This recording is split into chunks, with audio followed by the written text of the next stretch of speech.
ഇന്നൊരു നാടൻ കറിയുടെ റെസിപ്പി ആയിട്ടാണ് കേട്ടോ വന്നിരിക്കുന്നത്. ചക്കക്കുരു മുരിങ്ങ ഇട്ടിട്ടുള്ള കറിയാണ്.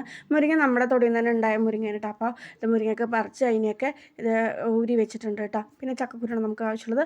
അപ്പോൾ ചക്കക്കുരുവിൻ്റെ തൊലിയൊക്കെ കഴുകിയിട്ട് അരിഞ്ഞിട്ടുണ്ട് കേട്ടോ. അപ്പോൾ അത് നമുക്കൊരു കുക്കറിലേക്ക് വേവാൻ വേണ്ടി വയ്ക്കാം അല്ലേ. അതിനുള്ള ആവശ്യത്തിനുള്ള വെള്ളം ഒഴിച്ചിട്ട് നമുക്ക് വേവാൻ വേണ്ടി വയ്ക്കാം കേട്ടോ. അപ്പോൾ അത് വെന്തുകൊണ്ടിരിക്കുന്ന ടൈമിൽ നമുക്ക് അതിൻ്റെ അരപ്പ് റെഡിയാക്കാം കേട്ടോ.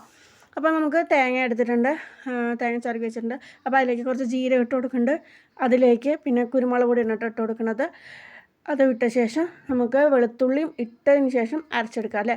അപ്പോൾ നമ്മുടെ ചക്കക്കുരുവൊക്കെ വിസിൽ വന്ന് വെന്ത് കഴിഞ്ഞിട്ട് അത് നമുക്ക് ഉടച്ചു കൊടുക്കണം കേട്ടോ. നന്നായി ഉടച്ചു കൊടുത്ത ശേഷം നമുക്ക് മുളക് പൊടി ഇട്ട് കൊടുക്കാം കേട്ടോ. അതിട്ട് കൊടുത്ത ശേഷം മഞ്ഞൾപ്പൊടി ഇട്ട് കൊടുക്കാം, ആവശ്യത്തിന് ഉപ്പ് ഇട്ട് കൊടുക്കാം കേട്ടോ. പിന്നെ നമ്മൾ ഓൾറെഡി അരച്ച് വെച്ച അരപ്പുണ്ടല്ലോ, അതും കൂടെ നമുക്ക് ഇട്ട് കൊടുക്കാം കേട്ടോ. തേങ്ങ അരപ്പും കൂടെ ഇട്ട് കൊടുത്ത് നന്നായി മിക്സ് ചെയ്യുക കേട്ടോ. പിന്നെ അത് നമുക്കിത് തിളപ്പിക്കാൻ വെക്കാം കേട്ടോ. നമ്മുടെ ഈ കറി റെഡി ആയിട്ടുണ്ട്. അപ്പോൾ അത് നമുക്കിത് മാറ്റി വയ്ക്കാം. ഇനി നമുക്കൊരു ചീനച്ചട്ടിയിൽ വെളിച്ചെണ്ണ ഒഴിച്ച് കൊടുത്തതിന് ശേഷം കടുക് ഇട്ട് കൊടുക്കാം കേട്ടോ. കടുക് ഇട്ട് കൊടുത്ത് നമ്മൾ കടുക് ഇട്ട് കൊടുത്ത ശേഷം നമുക്ക് വറ്റൽമുളക് ഇട്ട് കൊടുക്കാം കേട്ടോ. പിന്നെ നമ്മൾ മുരിങ്ങ ഉരി വെച്ചിരുന്നില്ല, അതും കൂടി ഇട്ട് കൊടുക്കാം കേട്ടോ. അതിട്ട് കൊടുത്ത് നന്നായി മിക്സ് ചെയ്യുക കേട്ടോ.